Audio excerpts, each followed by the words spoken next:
You may think turning a sleep tracker into a nightly report card is too small to matter, but the body notices repetition. The signal is often more bedtime pressure, more clock watching, and less trust in how the body feels. Most people blame willpower, age, or a chaotic schedule. But the useful question is how attention, stress, light, caffeine timing, and routine can all change sleep quality. This episode is not about becoming perfect. It is about making one thing easier: use sleep data as a clue, not a verdict. If you are among people who wake up checking sleep scores before checking their body, the problem is rarely a lack of information. The problem is that the healthy choice is usually poorly placed. So we will map sleep pressure, circadian rhythm, stress arousal, and morning light in plain language. Then we will turn the map into small actions. No miracle claims, no shame, and no complicated routine. Just a pattern you can test in real life. Topics like this travel fast because they match modern routines. People sit longer, sleep later, snack faster, and outsource more decisions to devices. That makes turning a sleep tracker into a nightly report card feel normal. Viral content often captures the anxiety. This episode keeps the practical part. Do not copy the most extreme story in the comments. Start with the version of use sleep data as a clue, not a verdict that fits your real day. First, a safety boundary. If you have loud snoring, pauses in breathing, severe daytime sleepiness, depression, or chronic insomnia, do not use a video as your only guide. Those are reasons to get professional advice. For ordinary daily habits, start gentle and watch your response. If an action makes symptoms worse, scale it down or stop. A good health habit should make the body easier to live in, not harder.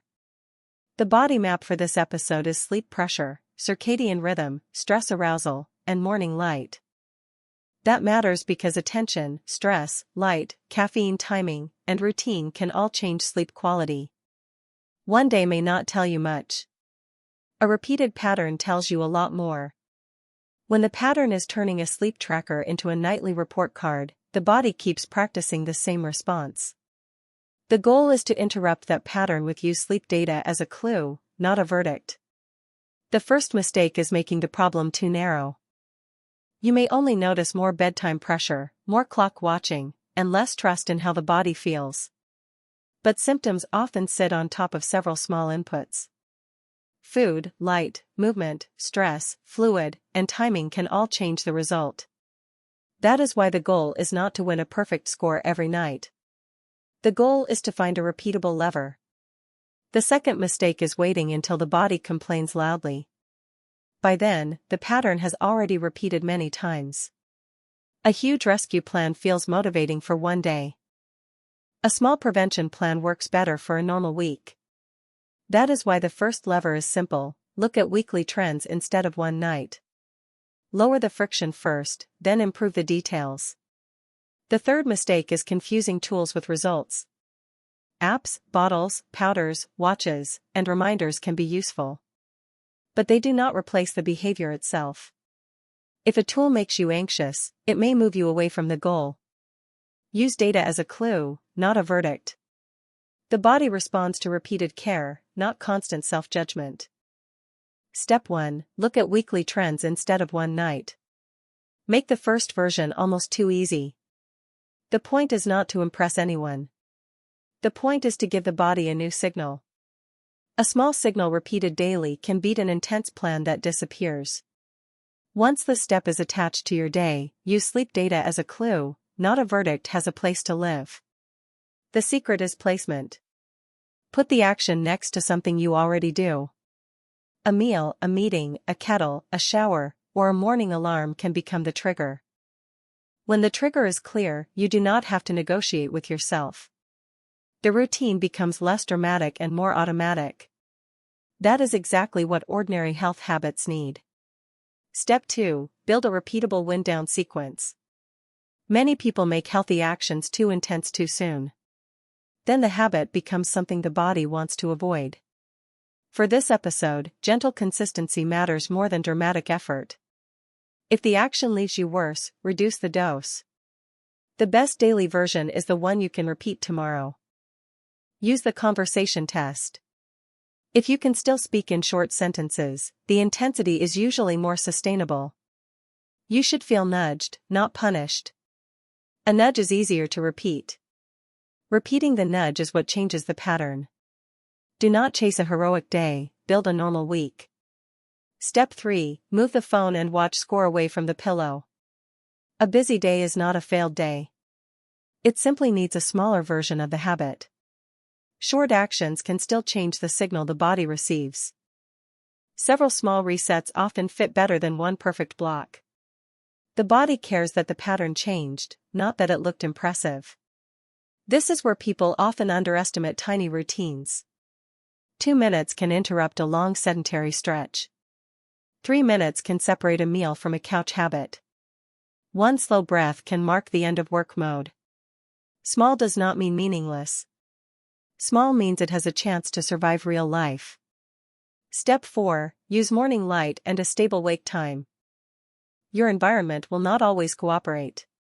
Weather, travel, deadlines, and family schedules will test the routine. Prepare the fallback before you need it. The fallback should be simple enough to do on a bad day. A reliable fallback keeps one imperfect day from becoming a lost week. A fallback is not a downgrade. It is the bridge that keeps the habit alive. It can be shorter, quieter, slower, or indoors. It can use what is already around you. The goal is to remove the decision load. When the next step is obvious, consistency gets easier. Step 5. Write down one body signal before opening the app. Do not only ask whether you completed the habit. Ask how the body responded. Maybe more bedtime pressure, more clock watching, and less trust in how the body feels becomes a little less intense. Maybe your mood, energy, sleep, or appetite changes first. Look for trends, not one perfect day. A simple 1-week note is enough. Write down the easiest trigger. Write down the hardest moment. Write down one body signal after the habit. That gives you a feedback loop without turning life into homework. The best tracking helps you adjust, not judge. Remember that the body does not live in separate categories. Movement, sleep, stress, food, hydration, and routine overlap. That is why a small lever can have a wide effect. It changes the signal that the body receives every day. For this episode, the lever is use sleep data as a clue, not a verdict. Once that lever works, you can add the next one. For people who wake up checking sleep scores before checking their body, time is usually the bottleneck. When time feels scarce, the easiest option wins. So place the healthy option where the old option used to be. Do not build a habit that requires a perfect schedule. Build a habit that survives an average schedule. That is the standard that matters. There are also a few things not to do. Do not try to win a perfect score every night. Do not ignore warning signs. Do not let one missed day erase the next good choice. The body is looking for direction, not punishment. Make the direction small enough to keep. Try a 7-day version. Day 1 is only observation. Days 2 through 4 focus on this, look at weekly trends instead of one night. Days 5 and 6 add this, build a repeatable wind-down sequence. Day 7 asks whether write down one body signal before opening the app showed you anything useful. Keep the piece that fits your real life. Here is the recap. Do not stare only at more bedtime pressure, more clock watching, and less trust in how the body feels. Look at the full map: sleep pressure, circadian rhythm, stress arousal, and morning light. Do not try to win a perfect score every night. Make use sleep data as a clue, not a verdict small enough to repeat. A repeatable habit is more powerful than a perfect plan. If this episode described your day, do not redesign your whole life tonight. Choose one smallest step. Attach it to a fixed moment. Watch the body response for 1 week. Health usually changes when the daily load gets a little lighter. In the next episode, we will turn another invisible body signal into a practical routine.